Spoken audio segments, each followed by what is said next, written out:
Bonjour bien-aimé dans le Seigneur. Bonjour bien-aimé du Seigneur. Aujourd'hui encore, je vais te parler des fausses pratiques qui se passent très souvent dans ta vie et plus particulièrement dans les fausses églises qui ne servent pas le Seigneur, qui prétendent servir le Seigneur mais qui ne servent pas le Seigneur.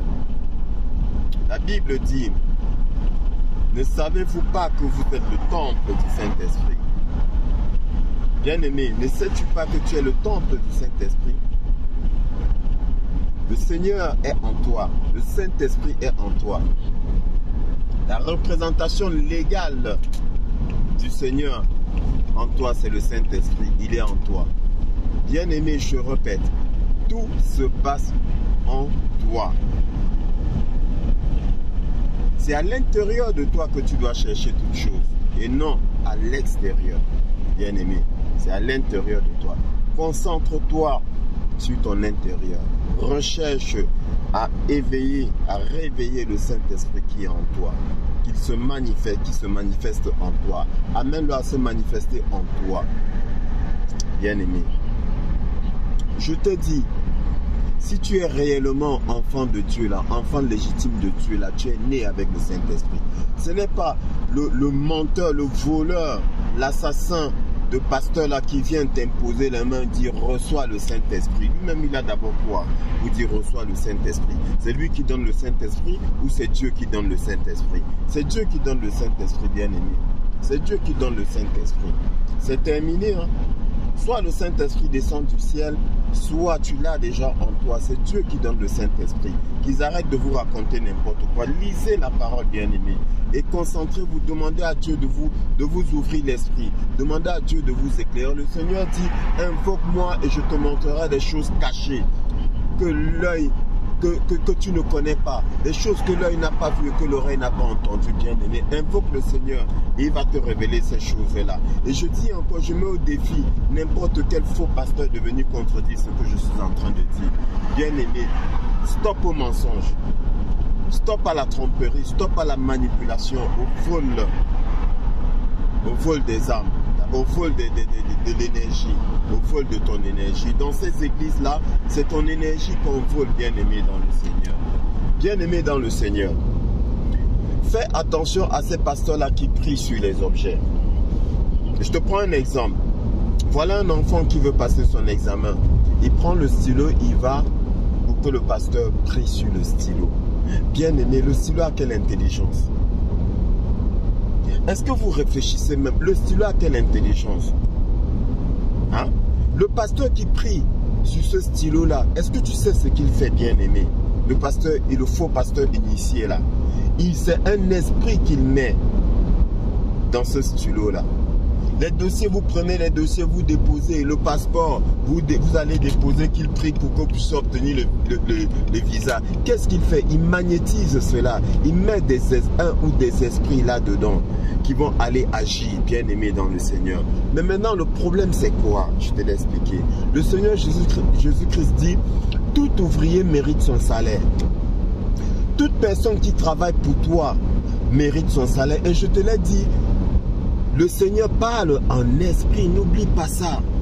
Si tu veux comprendre la parole de Dieu, l'évangile du Seigneur Jésus-Christ, de façon physique, la bien-aimée, tu vas pas comprendre, tu vas te perdre. C'est spirituel.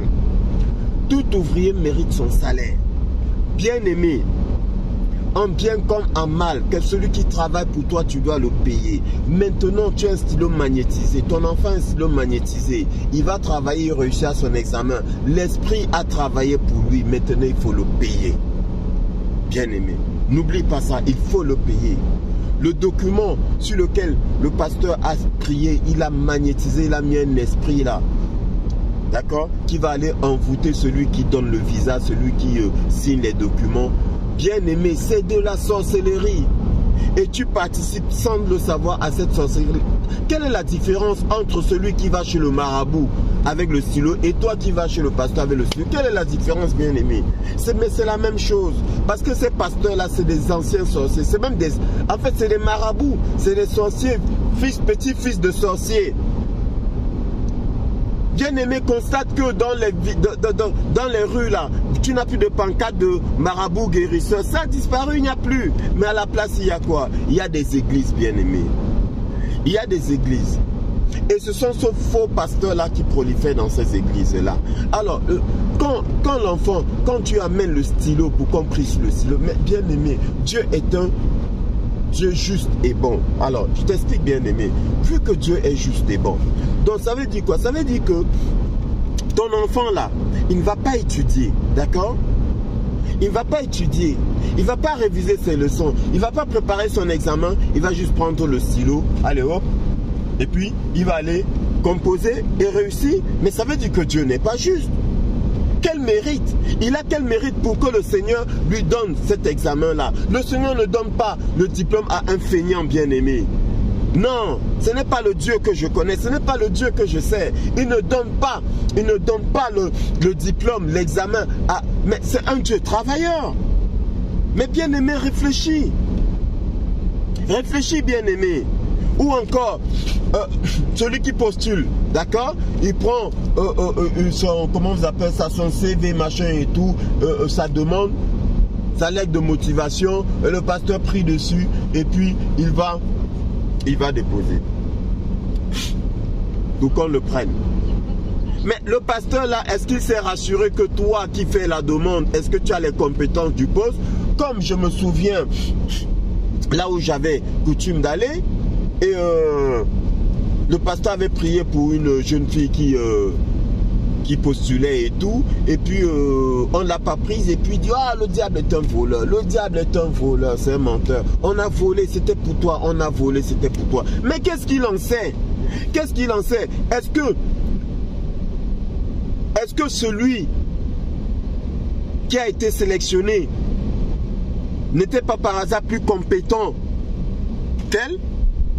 Est-ce qu'il s'est posé cette question-là? Donc voilà, c'est-à-dire que vu que tu es enfant de Dieu, parce que tu es enfant de Dieu, qu'est-ce qui se passe? Tu vas postuler quelque part, on va te prendre. Parce que tu es enfant de Dieu. Non, ça ne marche pas comme ça. On te prend parce que ton dossier est bon. On te prend parce que tu as la compétence du poste, bien-aimé dans le Seigneur. Dieu est un Dieu juste et bon. Sois juste dans ce que tu fais.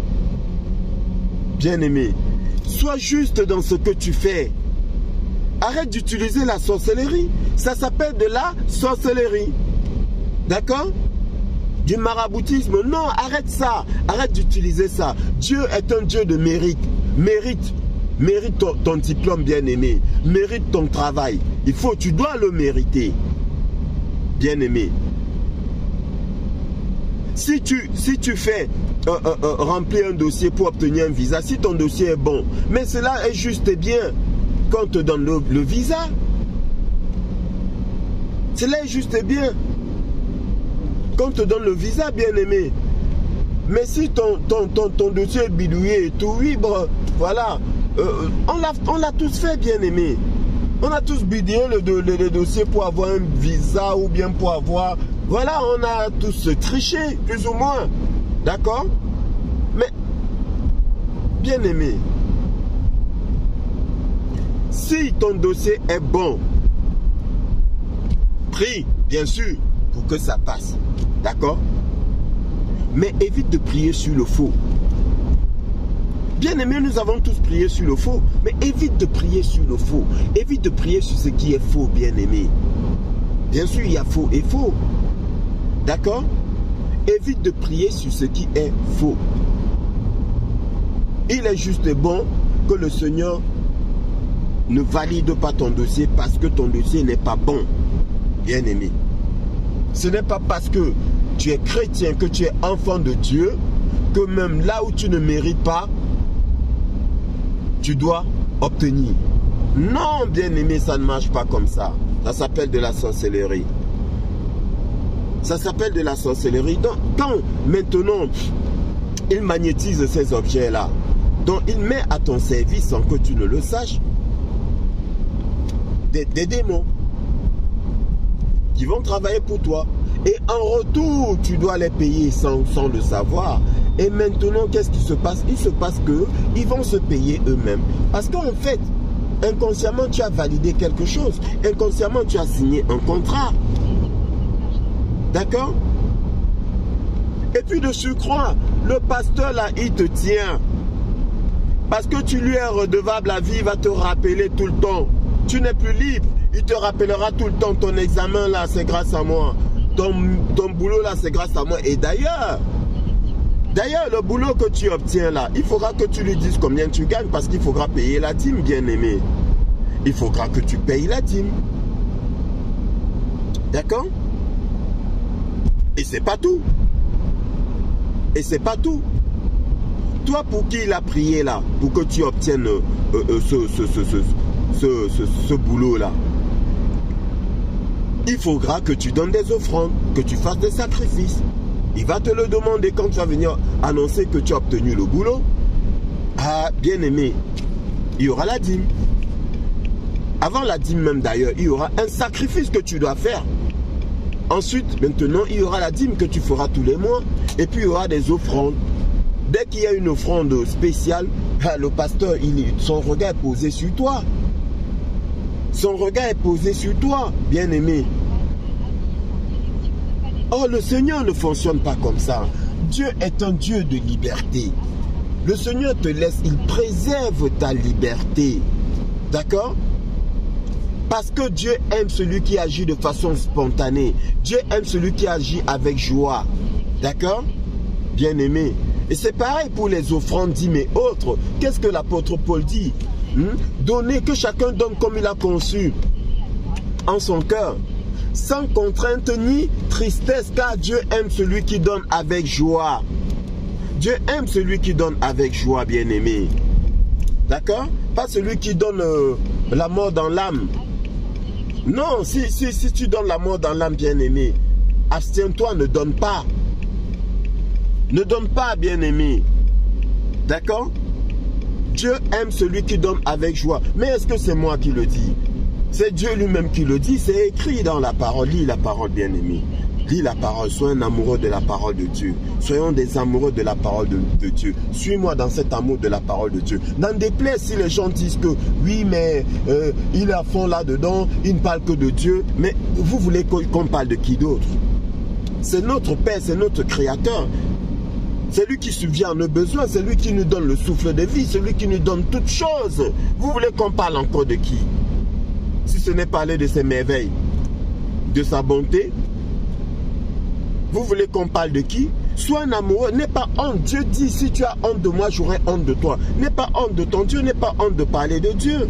N'en déplaise, ils n'ont qu'à dire ce qu'ils veulent. Ils n'ont qu'à dire que tu es fou, que je suis fou.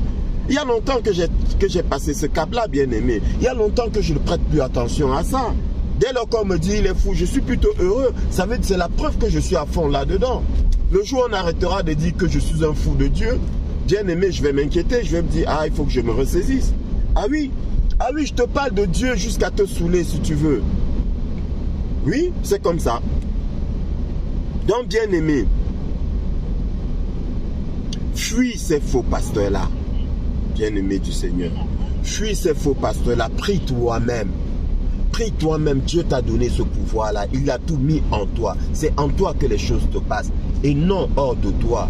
Et je t'ai parlé de la procuration que le Seigneur Jésus-Christ t'a donnée. C'est sur la base de cette procuration-là que tu obtiennes toutes choses, que tu chasses toutes choses, tout mauvais esprit, maladie, démon, et que tu obtiennes toutes choses. Sur la base de cette procuration-là, ne la donne pas à ton pasteur, à ton faux pasteur. Et si ton pasteur est un véritable serviteur de Dieu, il va te demander de garder ta procuration et t'expliquer comment utiliser cette procuration-là et non poser la main sur ta procuration. Est-ce que c'est compliqué à comprendre?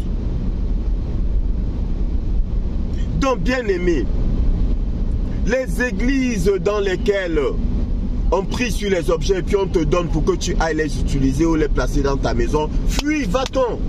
Va-t'en, fuis.